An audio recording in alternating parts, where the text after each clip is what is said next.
Hello, everyone. I'm Dr. Pamela Brewer, welcoming you to this edition of M.E.S.H. M.E.S.H is the place where your mental, emotional, and social health is always on the agenda. So I'm delighted that you're here, and I've got a really special guest today. But before I introduce you to Dr. Justin Frank, I want to remind you of something. I would like for you to remember that trying to read somebody else's mind or expecting somebody else to read your mind is never a good idea. And it's always going to take you down a really unpleasant path. So what's the cure to mind reading? Don't try it. Ask questions. And I'm going to now talk to a young man who asks questions and listens for a living. Dr. Justin A. Frank, psychoanalyst in private practice and author of several books, the most recent one, Trump on the Couch. Dr. Frank, welcome to M.E.S.H. Thank you. It's good to be here. Well, Dr. Frank, you have been described, you graduated from Harvard. You did your, I think, residency in Harvard. You have gotten several awards. You are acclaimed the world over. I think there might be some people who would accuse you of being among the intellectual elite. That's a dirty word these days. Yeah. It's driven by envy. Fair Although enough. I don't know that there's that much to envy, but it's what's called the defensive use of contempt. And that people have contempt for other people who make them uncomfortable. And so it's a way of protecting yourself from thinking and also from vulnerability.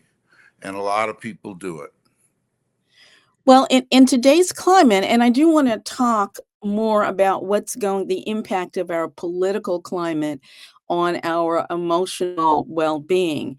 But in today's climate, um, defensiveness, you're calling it defensiveness. Other people may say that they are just telling the truth and that maybe you're just a little bit or maybe a lot too woke. What do you say to that? Well, I'm not sure what woke is, but I want to take issue or to make a comment about your phrasing it, which is the word just. Just implies only. And I think life is much more complicated than just this or just that. Mhm. So I am telling the truth, but I am also using my own experience to describe things. And I'm also thinking about psychology because that's how I was trained in my life's work. So I've written books about the psychology of presidents based on intense work with everything they've written and said and all of that, applying psychoanalytic thinking. So I don't feel anything is just one thing. Um, and Very. hopefully the people who are listening and watching won't think that either. I mean, this is a chance for people to think and not just I can't help but say to you, but not just react or dismiss or embrace. It doesn't have to be any of those things. You have a tendency to be fairly meticulous in your language and in your reaction to words. That Yeah. is part of what you do. Yes. The language that we hear today has it's pretty intense very often, and it's also so very angry. What's your thought about this? What's happening in the world today? Do you get concerned about our collective mental health? I know that was a long run-on sentence, but I trust you to answer. Well, it's also a big concept or a big idea. I don't know about collective mental health, but anger is one way of expressing, obviously, frustration, but it can also be a defense against thinking. Because if you're really angry about something, you're not allowing yourself to entertain different possibilities. And one of the hardest things, one of the easiest things is to dismiss and just say, well, I always vote Democratic, I always vote Republican, this is always this way, that is always that way, Trump's always horrible, whatever. And life is not that simple, which is what I do for a living, is try to help people look at the complexities of their own history in their life. And I think the people who deal with Trump, like myself, I mean, I have one I'm a one-sided person who doesn't like him basically, and think he's a danger to our democracy in some ways that I'm happy to talk about. But that doesn't mean he's only one thing to me. Right, right. Well, danger to the democracy, you've said that in the past, and you've Yes. certainly talked about it in Trump on the Couch. He's one man. How is it that he is a danger to society? Help us understand that. Well, one of the things about him is that for many people, he's extremely appealing. So he taps into some frustration that exists in lots of us about the way things are, or feeling that there's nothing we can do about it. And we're angry and we don't know what to do with our anger. And it's usually we sit on it or we drink it away or we do whatever we do. But he Mhm. really has been able to legitimize anger and rage and say, listen, life is not fair, life is not good, and I'm going to change it. And he has invited a lot of people to join him and feel that he really is leading a movement against intellectuals, against people who are smug and act like they know it all, who have sort of run this country in one way or another, they feel. And so I think that he's really tapped into a lot of frustration, which has its, I mean, I'm a psychoanalyst, so it has its sources in childhood when parents say you got to do it my way, or we're going out, or you have to go to bed, or whatever it is that feels dictatorial to a child, and that can be repeated in adult life. And so Trump is like the angry child who says no, you can't tell me what to do. I'm going to tell you that you're full of it, and I'm not going to tolerate this. And I think it's a very appealing message because he's also charming and seductive in his own way. I don't find him particularly charming personally, but a lot of people do, and people who know him and who are in the room with him a lot do. He's has a way about him, and I think that it taps into some part of us that we all have a little bit about resenting being when we're not listened to or not heard, or Mhm. we don't have an impact on other people. I think he taps into all of those feelings in a very powerful way. I'm going to use the word chaos. Okay. Appears to me to look like the chronic chaos that sort of swarms around all of us. One day it's one thing, one day it's another. To me, it's exhausting to be in that sort of sea of chaos constantly. Do you see the way that he is sort of approaching his presidency and the way that he is approaching our world? Is it Well, chaotic or no? there's a couple of things about chaos that are really important that you're talking about. One is that when you're feeling in a state of chaos, you're also frightened Right. because you don't see land anywhere. You don't see a rock to hold on to. You don't have a kind of anchor in a chaotic world. And Trump is a person who foments chaos because he has almost a machine gun presentation of attacks on authority, of just, a broad range of assaults on all parts of our lives. And that means chaos. He's a creator of chaos. And he's also, and when he was I don't know why that happened just now, but anyway, he was also a person who, in the, let's say when you were a little child, he would tell you a story that would scare the hell out of you. And Right. then he would come into the room and turn on the lights and say, I'm going to save you.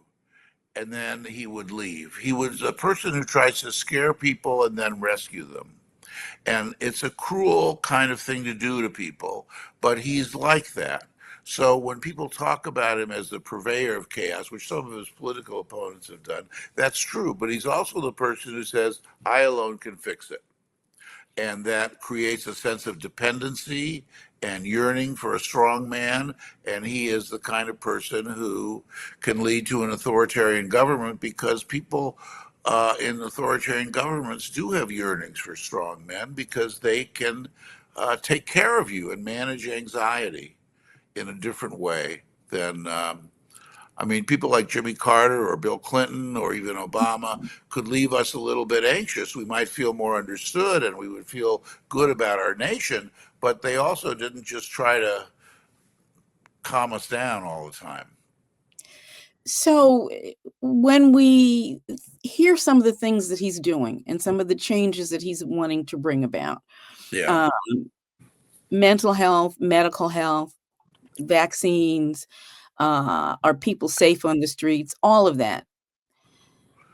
How is it, or can you help us understand the numbers of people that seem to support him in that it Because seems to be okay to scare people? yes, it is okay to scare people because he understands that people are scared. It is very much like the father who scares the child with a scary story and then comes back a little bit later when they're screaming and freaking out at night and turning on the light and saying, I'm going to make it better. That's what he does as a way of asserting power. And there are a lot of people who are scared, who are angry, who are not making enough money, who feel neglected or ignored. A lot of working class people feel that way. A lot of minorities feel that way. A lot of people do. And I think that we all had that feeling at times in our lives, just growing up. It's part of being alive. And he taps into that fear in a way that very few people have been able to do before him. And so he gets people worked up and then he says, I'm going to make it better. And he blames other people. And one of the things that's very historical in the United States, because partly we're a two-party system, and two-party systems ultimately at one level talk about either or Right, living. It's never both and. So right. there always are the bad guys, and they're out there, and we've got to stop them. And that's what Trump does with people. And he's going to be the guy on the white horse who's going to save everything. Well, at the same time, in between saving us, he's scaring us. So he's actually brilliant at doing that. He's better at doing that. It's like the con games, where you have a pea under three different shells, and you never know where it is. And he can move them around and mix them around, and you think you have the answer, and then you don't. And he is brilliant at that.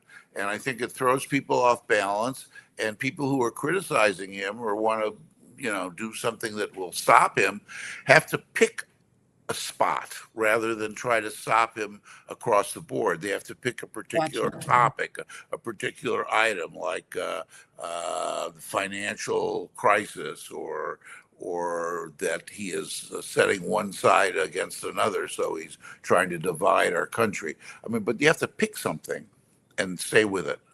Would you say that he and his followers actually believe at their core that what they are saying and doing and thinking is the way to go? Do they really believe that? Yes, they really believe it. And I think that too often people on the left or other sides or critics assume that they don't really believe it. And I think that they do really believe it. I think the issue is to try to get them or help them separate the concept, not necessarily intellectually, but really intellectually, separate the concept of really from only. And you can really believe something as true, and you can also not necessarily think it's the only truth. Ah, gotcha. But what he does is he wants to make really and only merge into one thing. And it's only the Democrats' fault, or it's only this thing.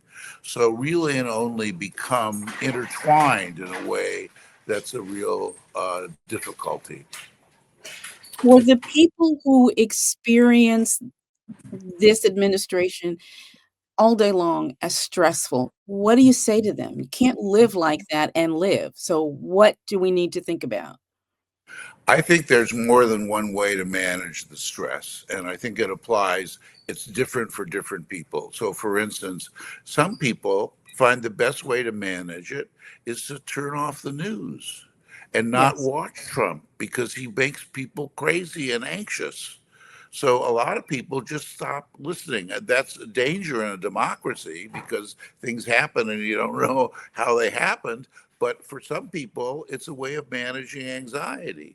A second way to deal with it is to try to pick one thing out of the many things he says and focus on that one thing to help you orient yourself and organize your own thinking and use it as like he says, all something is bad.